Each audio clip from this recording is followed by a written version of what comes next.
Assalamualaikum.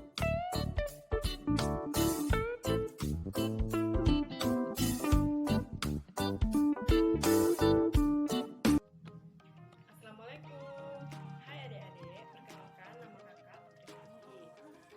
Apa kabarnya hari ini adik-adik? Semoga semuanya baik-baik saja ya. Dan jangan lupa tetap semangat belajar di rumahnya. Hari ini kita akan mempelajari tentang pelajaran kelas 6 SD tentang materi karakteristik geografis dan kehidupan sosial budaya, ekonomi, serta politik di wilayah ASEAN. Nah adik-adik, mari kita simak sama-sama ya video dari kakak. Selamat menyaksikan. Baiklah, kakak akan menjelaskan tentang karakteristik geografis dan kehidupan sosial budaya, ekonomi, serta politik di wilayah ASEAN. Apakah kalian tahu apa itu geografis? Letak geografis adalah letak suatu lokasi dilihat dari bentuk fisik di sekitarnya, baik skala mikro maupun skala global. Apa ya pengaruh dari letak geografis? Nah, pengaruh letak geografis adanya iklim musim, aktivitas perdagangan, sosial budaya masyarakat yang beragam, keadaan alam, serta keadaan penduduknya. Karena kita orang Indonesia, jadi kita harus tahu kondisi geografis di Indonesia. Indonesia merupakan negara kepulauan terbesar di dunia. Negara ini juga memiliki posisi geografis yang unik sekaligus menjadikannya strategis. Hal ini dapat dilihat dari letak Indonesia yang berada di antara dua benua dan dua samudra sekaligus memiliki perairan yang menjadi salah satu erat nadi perdagangan internasional. Kaitan geografis dan manusia pada dasarnya memiliki hubungan timbal balik. Hubungan inilah yang mengakibatkan manusia memiliki karakteristik berbeda-beda di setiap wilayahnya. Aktivitas penduduk yang terkait pada kondisi alam dapat diketahui dari corak kehidupan penduduknya, yaitu dari corak kehidupan di daerah dataran rendah, serta corak kehidupan di daerah dataran tinggi. Sekarang kehidupan sosial budaya. Apa itu sosial budaya? Istilah sosial budaya merupakan bentuk gabungan istilah sosial dan budaya. Sosial dalam arti masyarakat, budaya atau kebudayaan dalam arti sebagai semua hasil karya, rasa, dan ciptaan masyarakat. Sosial budaya dalam arti luas mencakup segala aspek kehidupan. Sistem sosial adalah hubungan-hubungan antara manusia dengan masyarakat, dan masyarakat dengan masyarakat. Sedangkan sistem budaya diselenggarakan oleh manusia dalam masyarakat untuk memenuhi dan mengembangkan hidupnya dengan lingkungan yang bersifat pewarisan, pendidikan, pengajaran, dan pembiasaan yang berkelanjutan. Selanjutnya, ekonomi. Ekonomi berasal dari bahasa Yunani, yakni oikonomia. Asal katanya adalah oikos dan nomos.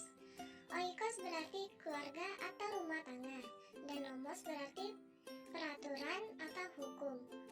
Jadi, ekonomi adalah aturan atau hukum yang berlaku dalam masyarakat untuk memenuhi dengan baik semua kebutuhan rumah tangga. Sekarang, apa ya kegunaan ilmu ekonomi itu? Kegunaan ilmu ekonomi yaitu yang pertama, membantu cara berpikir yang tepat untuk mengambil keputusan. Yang kedua, dapat membantu mempelajari perilaku manusia dalam memanfaatkan sumber daya untuk memenuhi kebutuhan. Yang ketiga, dapat membantu individu maupun perusahaan dalam membuat prioritas kebutuhan yang ingin dipenuhi. Dan yang keempat, memahami persoalan ekonomi global. Manusia hidup selalu dihadapkan pada masalah kebutuhan dan keinginan. Kebutuhan adalah suatu hal yang harus dipenuhi agar orang dapat bertahan hidup. Kebutuhan hidup manusia pada dasarnya tidak ada yang persis sama. Kebutuhan hidup itulah yang dimaksud dengan masalah ekonomi. Selanjutnya, politik. Politik berasal dari bahasa Yunani, yaitu politikos, yang berarti dari, untuk, atau yang berkaitan dengan warga negara. Jadi, politik adalah usaha yang ditempuh warga negara untuk mewujudkan kebaikan bersama. Sedangkan tujuan politik adalah upaya mencapai kesejahteraan masyarakat dan hidup damai yang didasarkan pada kebebasan dan keadilan. Baiklah adik-adik, sekarang kita sudah mengetahui apa itu geografis, sosial budaya, ekonomi, dan politik. Maka harap kalian semua memahami dan dapat dimengerti oleh adik-adik ya. Selanjutnya kita akan membahas tentang karakteristik geografis dan kehidupan sosial budaya, ekonomi, serta politik di wilayah ASEAN. Sebelum kita membahas tentang karakteristik tersebut, ada baiknya kita mengetahui terlebih dahulu apa itu ASEAN. ASEAN adalah organisasi yang beranggotakan negara-negara di Asia Tenggara. ASEAN didirikan oleh 10 negara. Negara apa saja ya yang termasuk ke dalam negara ASEAN? Apakah adik-adik sudah mengetahui? Jika belum, kakak akan menyebutkan 10 negara tersebut. Yang pertama, Indonesia. Yang kedua, Malaysia. Yang ketiga, Filipina. Yang keempat, Singapura. Yang kelima, Kamboja. Yang keenam, Myanmar. Yang ketujuh, Laos. Yang kedelapan, Vietnam. Yang kesembilan, Thailand. Dan yang terakhir, Brunei Darussalam. Itulah 10 negara yang termasuk ke dalam wilayah ASEAN. Sebagian besar negara ASEAN memiliki wilayah laut dengan luas sekitar 5.060.100 km persegi. Adapun luas wilayah daratannya yaitu kurang lebih 4.817.000 km persegi. Mayoritas negara-negara di ASEAN memiliki iklim tropis karena dilewati oleh garis khatulistiwa. Garis khatulistiwa adalah garis yang membagi belahan bumi utara dan belahan bumi selatan. Negara-negara ASEAN dilihat dari kondisi geografis dan kehidupan sosial budaya, ekonomi, dan politik. Yang pertama, Indonesia. Berdasarkan letak geografisnya, Indonesia terletak di antara benua Asia dan benua Australia, serta di antara Samudra Hindia dan Samudra Pasifik. Dilihat dari kehidupan budayanya, Indonesia terdapat tarian-tarian yang berbeda berdasarkan masing-masing aspek pantun dan gurindam. Dilihat dari keadaan ekonominya, Indonesia tercatat sebagai pemasok minyak mentah dan gas alam. Selain itu, Indonesia juga mengekspor utama karet, kopi, coklat, ikan, dan minyak kelapa sawit. Serta Indonesia juga memproduksi gula, teh, tembakau, kopra, dan rempah-rempah. Dari segi politik, negara Indonesia adalah negara kesatuan yang berbentuk republik. Yang kedua, Malaysia. Dilihat dari letak geografisnya, Malaysia terletak di Asia Tenggara dan terletak di dua bagian, yaitu Semenanjung Malaysia Barat dan Malaysia Timur. Dilihat dari kehidupan sosial budayanya, Malaysia terdapat tarian ulek mayang dan tarian zapin. Dilihat dari perekonomiannya, Malaysia penghasil karet, timah, minyak kelapa sawit, minyak bumi, dan gas alam. Dilihat dari segi politiknya, Malaysia bersistem demokrasi parlementer di bawah pemerintahan monarki konstitusional. Yang ketiga, Filipina. Berdasarkan karakteristik geografisnya, Filipina memiliki banyak gunung berapi, antara lain Gunung Apo dan Gunung Pinatubo.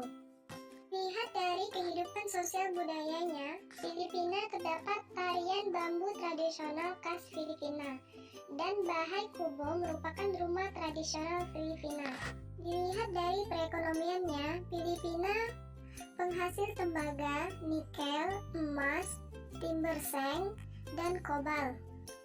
Sedangkan dilihat dari segi politiknya, Filipina merupakan negara pemerintahannya berbentuk republik, bentuk negaranya kesatuan, dan sistem pemerintahannya presidensil.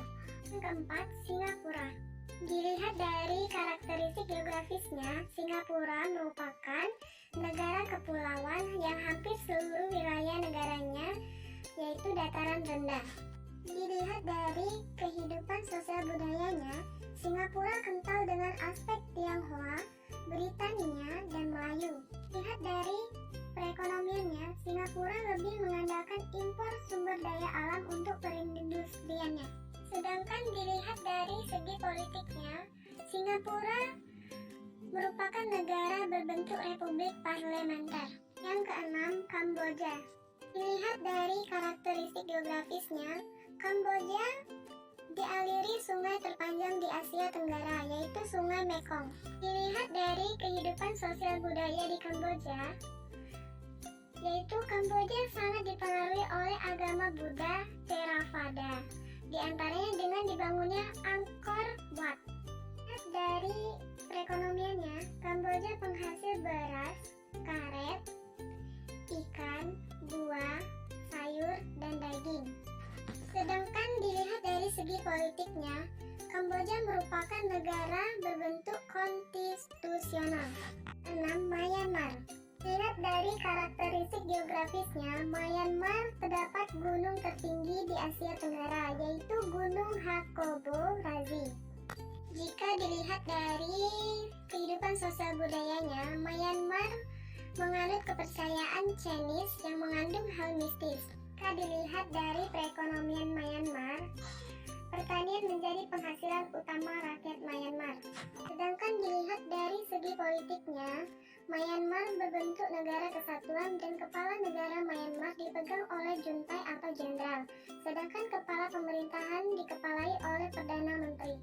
Yang ketujuh, Laos. Dilihat dari karakteristik geografisnya, Laos satu-satunya negara ASEAN yang tidak memiliki pantai.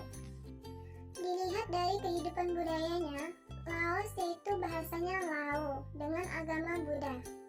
Perekonomian Laos bergantung pada pertanian. Produksi utamanya adalah beras.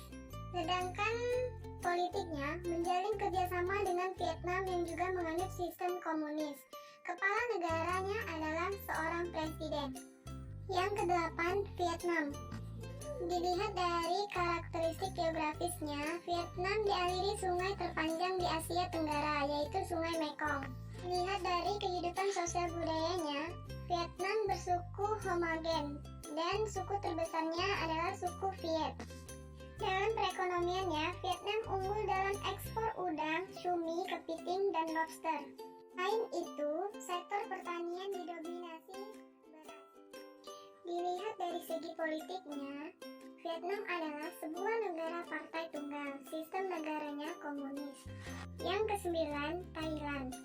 Dilihat dari karakteristik geografisnya, Thailand memiliki banyak pantai dan dialiri sungai Chao Phraya. Dilihat dari kehidupan sosial budayanya, Thailand memiliki suku terbesar yaitu suku Thai, Tionghoa, Melayu, dan Khmer. Dilihat dari perekonomiannya, Thailand menghasil timah dan mangan. Dilihat dari segi politiknya, Thailand adalah negara berbentuk kesatuan. Sistemnya monarki atau kerajaan, di mana Perdana Menteri adalah kepala pemerintahan atau raja. Terakhir, Brunei Darussalam. Dilihat dari karakteristik geografisnya, Brunei Darussalam memiliki sungai terpanjang, yaitu Sungai Belait.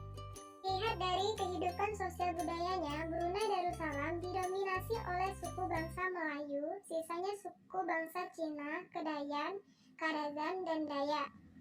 Dilihat dari perekonomiannya, Brunei Darussalam penghasil minyak bumi dan gas alam. Dilihat dari segi politiknya, Brunei Darussalam yaitu bersistem monarki absolut dengan sultan yang menjabat sebagai kepala negara dan kepala pemerintahan. Baiklah adik-adik, itulah pemaparan materi dari kakak. Semoga dapat bermanfaat dan dapat dimengerti oleh adik-adik ya.